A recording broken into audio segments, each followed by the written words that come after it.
For some time now, a lot of you have been asking for desert horror stories, and I'm happy to say that we finally have had enough sent in to do a video on it. So, today's episode is Desert Horror Stories. Welcome back to the swamp, my friends. Good to see you made it back for another episode. Today I'm going to be sharing some creepy and allegedly true desert horror stories sent in by viewers just like you. As always, if you have a horror story that you would like to share, be sure to submit it at swampdweller.net or the email you can find in the description down below. I'd love to share your story with everyone here in the swamp. Now, without further ado, let's get into these creepy and allegedly true horror stories from the desert that'll keep you away from the sand tonight.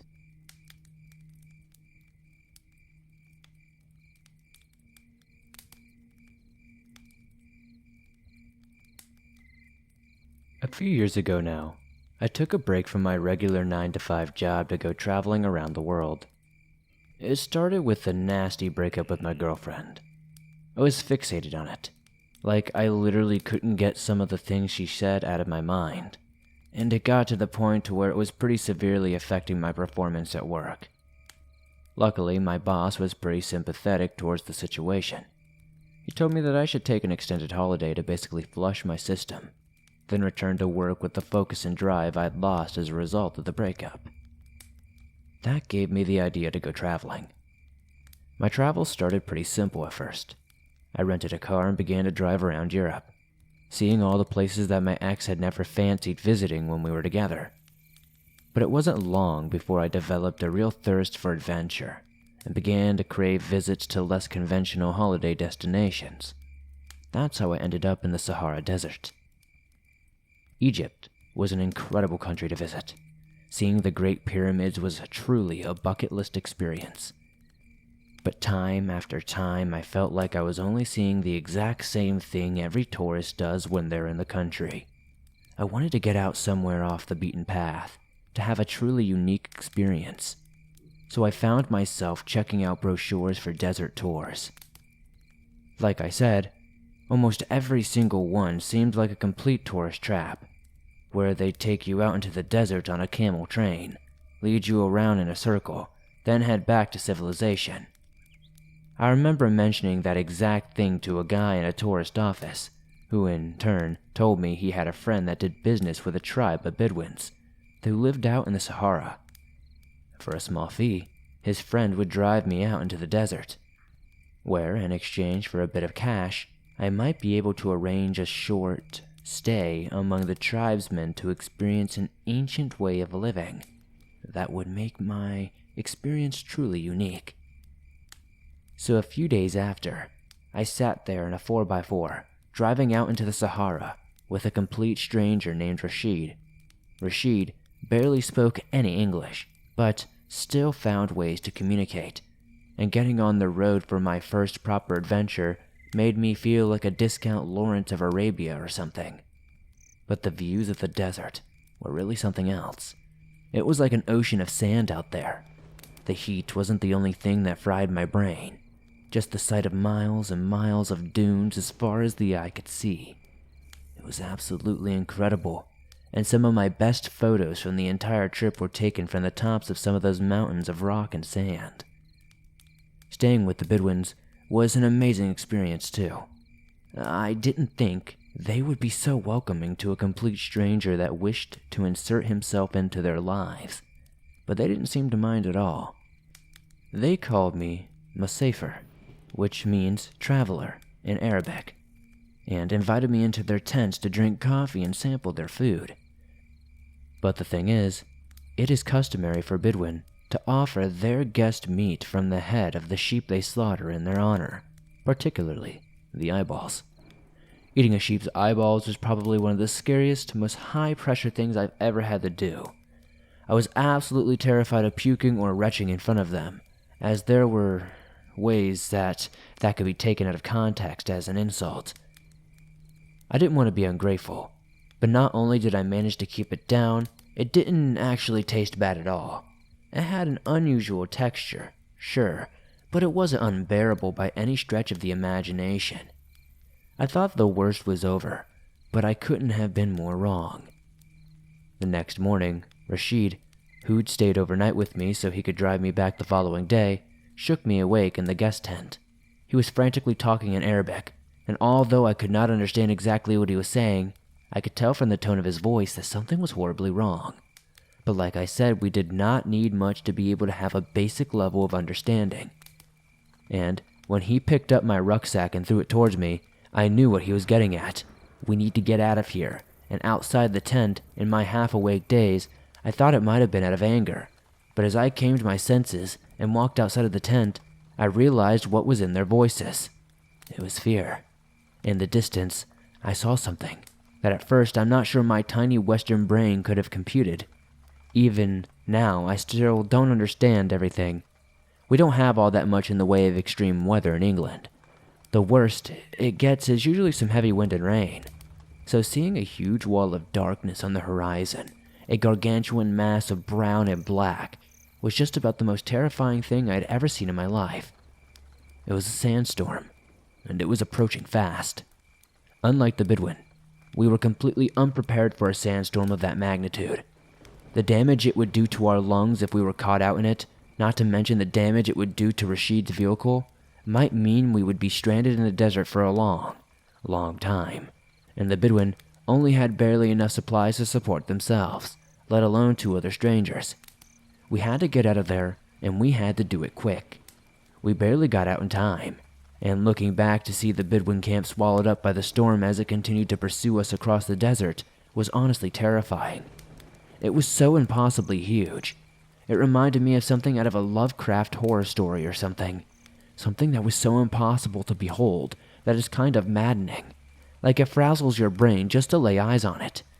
We did end up making it back to civilization in time, where I held up in my hotel room until the storm passed. But the whole time I couldn't keep my mind off those poor Bidwin, stuck out in the desert because they just didn't have time to pack up and leave so they could dodge the storm. I ended up traveling all around Asia and America on my travels, and I have a few more scary stories from a handful of different places. But nothing really compares to laying eyes on that sandstorm for the first time. Sure, people can be scary enough, but I don't think they'll ever quite be able to match the kind of awesome terror that Mother Nature is capable of generating.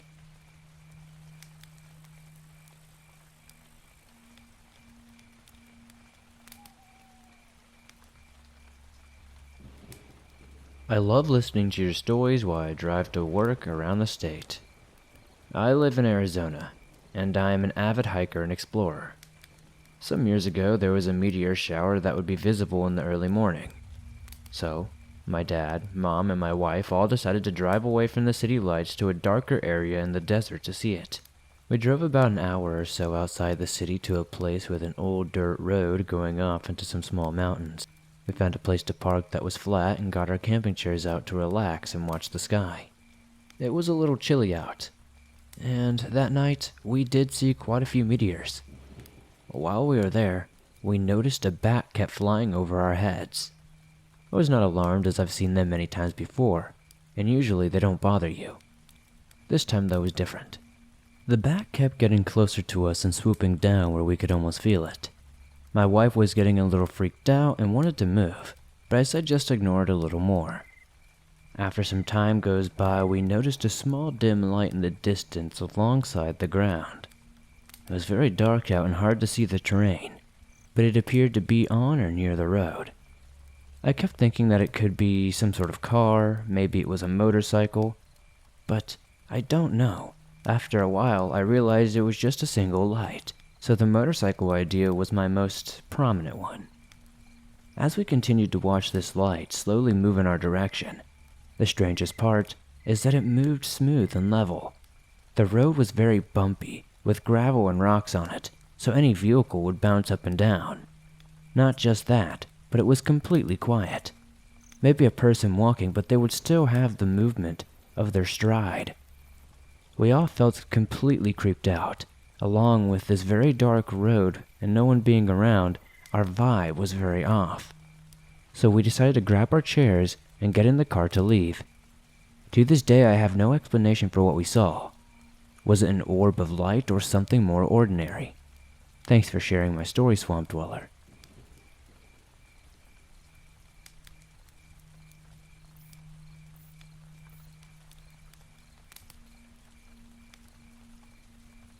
This is my first time sharing a story, but this was an experience that my friends and I shared in a desert in Southern California. My friends and I went on a camping trip for 3 days in the desert last fall. We went out to hike, explore, and go shooting where we could go without posing a danger to anyone. There were about 7 of us in total, and of those 7, myself and 2 others are emergency medical professionals. We'll call my 2 EMS friends A and E. We set up camp near the road in an area that had an embankment that would make for a good and safe range. The first day and night went well. However, I remember, as the sun was setting, a truck slowly drove by with a large trailer in tow. Normally this wouldn't really catch my eye, but I noticed the cargo, though covered, didn't look like any sort of camping gear, and the truck bed was empty. The 2 men in the cab of the vehicle and I locked eyes as they passed. I gave a friendly wave and a smile, but they just stared at me, motionless. After a moment, they both turned away and floated out of sight, trailer rumbling in suit. I didn't think much of it at the time, so I just went with my business for the night, until bedtime. The second day was full of more hiking and shooting. We stopped around dusk as to not disturb other nearby campers with loud gunfire. As darkness fell, we made our bonfire and cracked open a beer, and just talked for quite some time. Amid the conversation, I saw a slight reddish glow drop behind a nearby hill and vanish. I brought it up with the group and asked, "Did anyone else see that?" No one else had seen what I did, so I excused it as me mistaking it as an ember from the fire. Around 10 minutes go by, and I see it again, except it was high in the sky and deeper into the desert. "It's a flare," said one of the group. "An emergency flare, maybe?" I added. We decided that if we see another one go off, some of us would go off to see if anyone needed help, as we brought advanced medical supplies. A few minutes go by and sure enough, we spot another flare, a little bit west of where the last one was seen. We made a plan. A, E, myself, and another one of our friends who we will call J, would venture out into A's truck to find out whoever needed help. Now, certain areas of the desert were kind of used by cartels at one point. They were like transport routes, so we also brought some of our firearms just in case we needed to protect ourselves from some sort of attack. We loaded up our medical equipment, hopped into the truck, and began driving out, leaving the others to keep watch if whoever needed help came to the camp. We headed in the direction of the last flare, windows rolled down, listening for calls for help, as well as announcing that if someone was in distress, they should call out to us. Continuing on, another flare shot up further west than the last, illuminating the rocky hills in a dim red hue. I called up through that direction and found a small dried ravine that we could use as a passage. We turned down the dark ravine and drove for some time, the only light being that of the truck, which only seemed to make the overwhelming darkness that much more imposing and oppressing. All while calling out, but hearing nothing in return, another flare came up.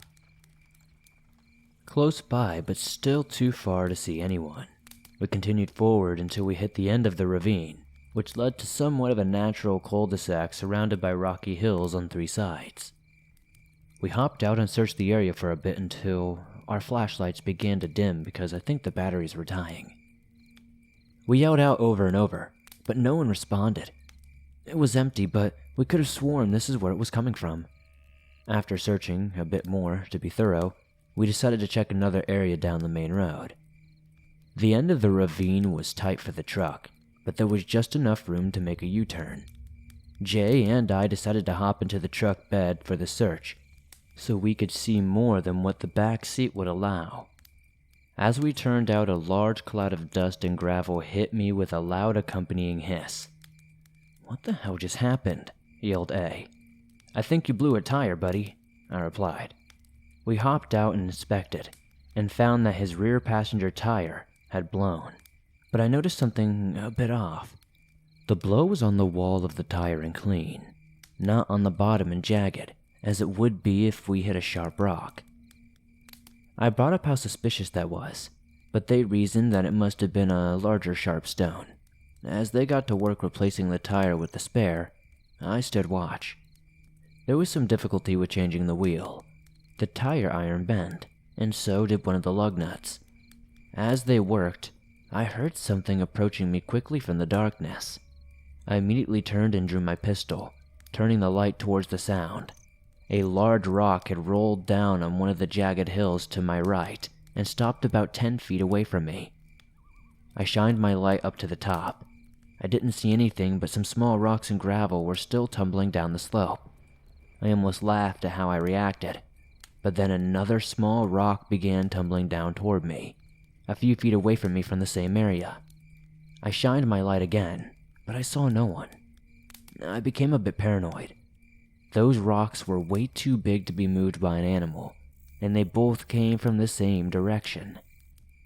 I relayed the information to my friends, but they blew it off, saying I was being too paranoid. I agreed that was a possibility, but I never did let my guard down. My gut feeling was telling me something was wrong. I was on edge the entire time, even thinking to myself that the flares might be some kind of trap or lure. In the meantime, we were cracking jokes about our luck. "The situation sucks, but I'm glad I'm with y'all," said A. The feeling was mutual. My buddies had just finished up replacing the tire when yet another flare rocketed off into the sky, near the ravine entrance. We called out as we loaded back up into the truck, but once more we were met with silence. We drove back down to the beginning of the trail and saw no one. We began to doubt if anyone was in trouble, and if it was just some dumb kids playing around with a flare gun, which is illegal to misuse. With that said, we weren't going to give up that easily. We began driving deeper into the desert on the main road when another flare was spotted. This one puzzled us. Up until then, they were all roughly in the same area. This one was way further northwest of the last one. How the hell are they all the way over there now? I wondered. If these are some idiot teens doing this, we would need to tell them that they can't just go off causing worry like that. It's irresponsible, said E. We did agree that if that's the case, we should talk to them and their parents. We don't take emergencies lightly. We pushed on towards the last seen light, which led us to something that puzzled us. We arrived at a dark campsite surrounded by 2 hills. The headlights revealed 2 tents, scattered belongings, and an old fire pit. We exited the vehicle, began our approach on foot, but something was clearly wrong. The tents were unoccupied, but still had a load of gear, inside and out, and the fire pit was clearly stomped out with coals just barely glowing. It looked like it was quickly abandoned. Even if they went hiking or out on a walk, they left their equipment, shoes, packs, everything. As I searched, I found an even more unsettling sight. Shotgun shells. 12 gauge, and they weren't old. They had to have been fired recently. There was no dust on them. Even after half a day in the desert, they'd be covered in dirt carried by the wind, and still smelled of gunpowder. I showed my buddies and they agreed. This was too odd. We later found deep tire marks, like someone left in a hurry. That's when I saw it. It was an ominous orange glow coming from over the north hill that overlooked the abandoned campsites. I asked E to accompany me to check it out. As we ascended the hill, we heard a small noise grow louder and louder. Once we reached the top, we looked down into a barren valley to see what I couldn't really make out at first. "What's that?" asked E. I didn't answer him at first because I was focused on what was before us. Roughly 50 yards away, there was a large circle of dark figures in hoods and robes, arms stretched to their sides and all of them vocalizing in a low chant. In the center was a wide ring of fire, and in the center of the flames, revealed by the fire's light, was an immensely large black pyramid frame. I mean, this thing was giant. A bit off behind the group, the truck and trailer I saw earlier, with some other vehicles. "I think it's a cult," I replied. As I spoke those words, the chanting stopped, and the group of what must have been 50 people all turned towards us in silence. At that moment, I realized I never turned off my flashlight. They all raised their arms once more and let out a horrifying and loud wail. First, just one. Then they all began to join until the sound was overtaking my own thoughts. "We gotta get the heck out of here now," I told E in a hushed but anxious tone. We turned and booked it down the hill. "Start the truck," E yelled. A and J looked at us confused and almost amused. "Why's that?" chuckled A. "It's a cult and they know we're here," I explained out of breath. A and J could see that we were not playing, so he ushered us into the truck and hauled ass out of there back to the camp. As we got onto the main road, something happened that made A and J fully believe us and confirmed my suspicions about the flares. From every hill along the main road, flares shot up into the sky from all sides, illuminating the desert around us, either a warning or a threat. As we would drive more and more, they would fly above us, encompassing the sky above until we got far enough away the flares fell and faded behind us. We got back and explained everything to the rest of the camp. Happy to be back with our lives, they looked up at us as they didn't really fully believe it, but they knew we weren't just gonna make something up like this. We speculated that it was either some kind of lure or a warning system for the cult. We slept close that night and kept firearms nearby.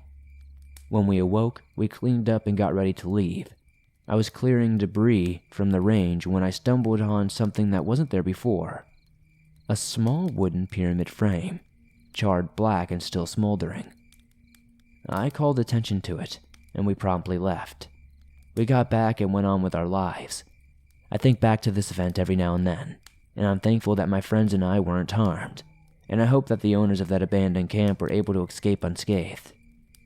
I have no idea what that cult was or what those people were doing.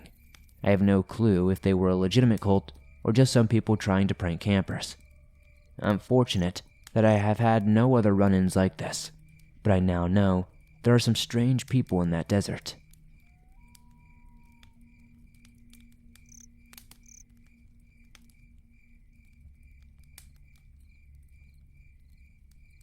I live out here in Las Cruces, New Mexico, right on the edge of the Chihuahuan Desert. About once a month, me and a few of my buddies drive out to the Chihuahuan Desert Nature Park to drink Coronas and grill up some meat on a campfire. All but one of us are married with kids now, having put our wilder days behind us, so getting out to the nature park every so often is pretty much the only time we get to hang out and escape the mundanity of family life. Don't get me wrong, I love my wife and kids, and I'm pretty happy in my career, but nothing beats hooking up with the boys for a few hours for some beer and big boy talk.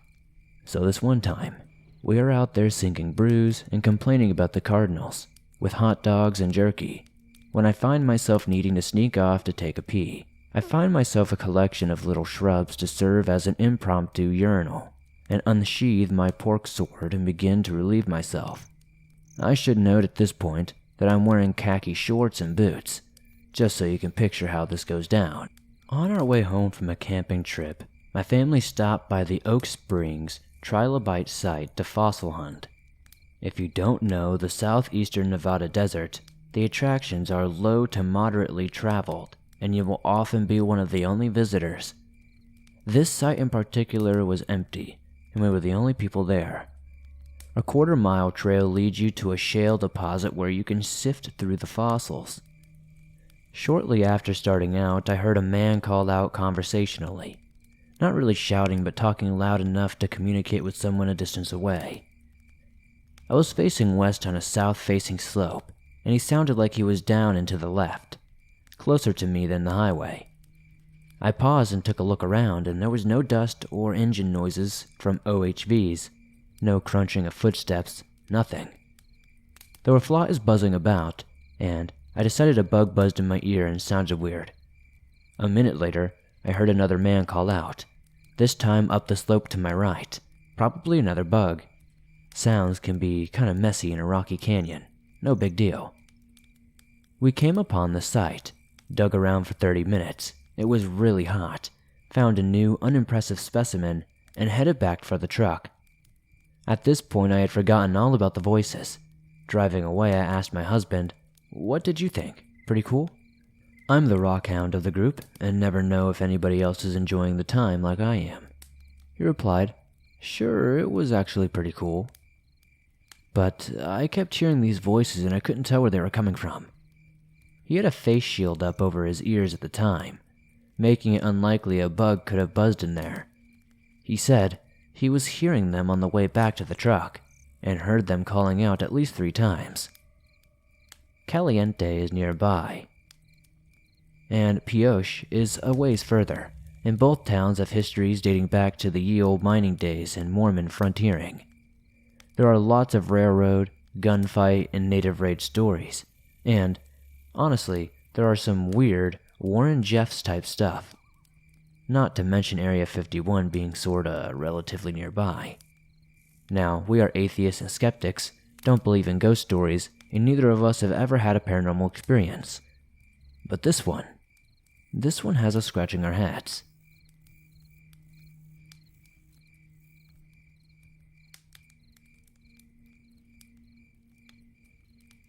Thanks for listening to these creepy and allegedly true desert horror stories. If you enjoyed these stories, please be sure to give this episode a like, as it helps us a ton in the YouTube algorithm. The more likes this episode gets, the more YouTube promotes it, and that helps me out a ton. If you're listening to this on iTunes or another podcast platform, please give this a 5-star rating over there, as that's incredibly helpful. If you have a story that you would like to share in a future video, be sure to submit it at swampdweller.net or the email you can find in the description down below. I'd love to share your story with everyone here in the swamp. It's stories like yours that help keep this show going on a daily basis. If you're on the go, but don't have YouTube Premium but still want to listen to your favorite Swamp Dweller scary stories no matter where you are, you can download them absolutely free from iTunes, Spotify, Stitcher Radio, and just about everywhere else you find your favorite podcast online. It's absolutely free and always will be. If you would like to support the swamp outside of hitting that like button, subscribing to us on YouTube, and giving us a 5-star rating on iTunes, maybe check out the merch store. I've got t-shirts, hoodies, and more, and I'd love to see you guys wearing some cool swamp threads. Don't forget to join me on Instagram, Twitter, and Facebook, and I'll see you all soon with another creepy video.